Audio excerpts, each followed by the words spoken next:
Hello வணக்கம், இது உங்கள் சிவி ஜோன். சொல்லறவ எப்படி இருக்கீங்க? இப்போ பார்த்தீங்கன்னா லைவ்ல வந்துட்டு ஒரு சம்பவம் போகுது. அதாவது காலையிலேருந்து வந்துட்டு இந்த சாம்பார் ஸ்குவாடுக்கு நேரமே சரியில்லை. யார் மூஞ்சில் மூச்சாங்களோ தெரியல. ஸ்டார்டிங்லேயே வந்து பிக் பாஸ் வந்து வச்சு செஞ்சார்.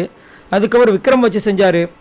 அதுக்கப்புறம் சாண்ட்ராக்கு இந்த நாள் வந்துட்டு செம்ம நாள் தான். ஏன்னா பிரச்சனையே வந்துட்டு சாண்ட்ரா பண்ணதில் ஒரு சில விஷயங்கள் தவறுன்னு சொன்னதுனால அதுக்கப்புறமா அவங்களுக்கு நிறைய விஷயங்களை தோணி உள்ளே போய் அழுதுருப்பாங்க. இப்போ இன்னொரு அடி விழுகுது.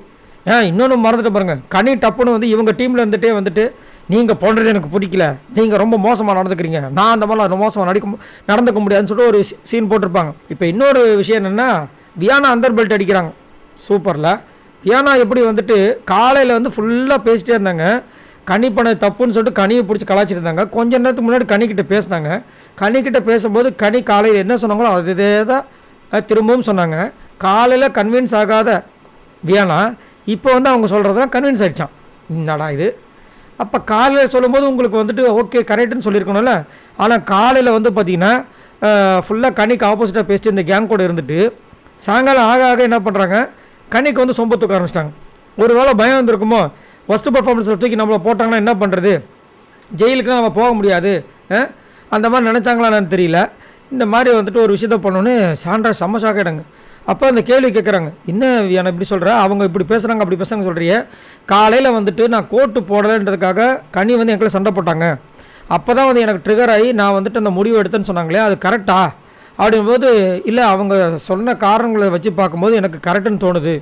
அப்போ காலையில் ஏன் சொல்லலை அப்படின்னா, இல்லை காலையில் வந்துட்டு நம்ம இங்கேருந்து பார்க்கும்போது அது வந்து வேறு மாதிரி நம்மளுக்கு பக்கம் தான் ஞாபகம் மாதிரி தோணுது, அவங்க அதை எக்ஸ்பிளைன் பண்ணவுடனே அது அவங்க பக்கம் நியாயம் மாதிரி தோணுதான். இதனால தான் நிறைய பேர் வந்துட்டு என்ன சொல்கிறாங்க, வியானாவை நடிப்பு பொண்ணு நடிக்கிறாங்க, நல்லா போய் சொல்கிறாங்கன்னு சொன்னாங்க. பார்த்தீங்களா, எனக்குமே என்ன இந்த மாதிரி சொல்கிறாங்களே அந்த பொண்ணு அப்படி என்ன பண்ணுது பார்த்தா இன்றைக்கி நம்ம ஃபுல்லாக பார்க்கும்போது தெரியுது பச்சையாக டப்புன்னு மாதிரி இந்த மாதிரி வந்து சொல்லிவிட்டு திவ்யா நீங்களும் வந்துட்டு இந்த மாதிரி தான், ஆனால் அவங்க சொல்கிற விஷயங்களை கரெக்டாக தான் இருக்குன்றாங்க. திவ்யா திரும்ப கேட்குறாங்க, என்னடா காலையில் அவ்வளோ இது பண்ணாங்க, அவங்க தானே தப்பாக போயிடும். இல்லை அதெல்லாம் ஓகே, ஆனால் நீங்கள் சாண்ட்ரா கிட்டே சொல்கிறாங்க, நீங்கள் வந்துட்டு அவங்கக்கிட்ட சண்டை போட்டுக்க தேவையில்லை, உங்களால் தான் வந்துட்டு அவங்க இவ்வளோ பண்ணுறாங்கன்ற மாதிரி வந்துருச்சு.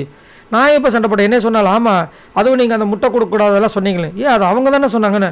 இல்லை அது ஓகே, பட் ஆனால் அவங்க சொல்லும்போது அது நியாயமாக தெரியுதுன்ட்டாங்க. இனி உங்ககிட்ட பேசி வேஸ்ட் பண்ணுற மாதிரி ஆகிப்போச்சு ரைட்டில். அதாவது வியானாவோட கேரக்டர் அந்த மாதிரி தான். முன்னாடி பார்த்தீங்கன்னா சுபிக்ஷா கூட பேசிட்டு இருந்தாங்க. சுபிக்ஷா கொஞ்சம் கேள்வி கேட்டவொடனே டப்புன்னு அவங்களை கைட்டி விட்டுட்டு அடுத்தது வெறும் விக்ரம் கிட்ட மட்டும் பேசினாங்க. அதுக்கப்புறம் திடீர்னு எஃப்ஜே கிட்ட மட்டும் பேசினாங்க. இப்போ என்னத்த சொல்கிறதுன்னு தெரியல. சரி, நீங்கள் உங்களோட கருத்துக்களை சொல்லுங்கள். டீம் ஃபுல்லாக ஒரே மாதிரி இருக்காங்க, திடீர்னு பார்த்தா டப்புன்னு அந்தர் பில் அடிக்கிறாங்களே இந்த வியானா, இவங்களை பற்றி என்ன நினைக்கிறீங்க? மறக்காமல் கமெண்ட்ஸ் பண்ணுங்கள். பாய் நண்பர்களே.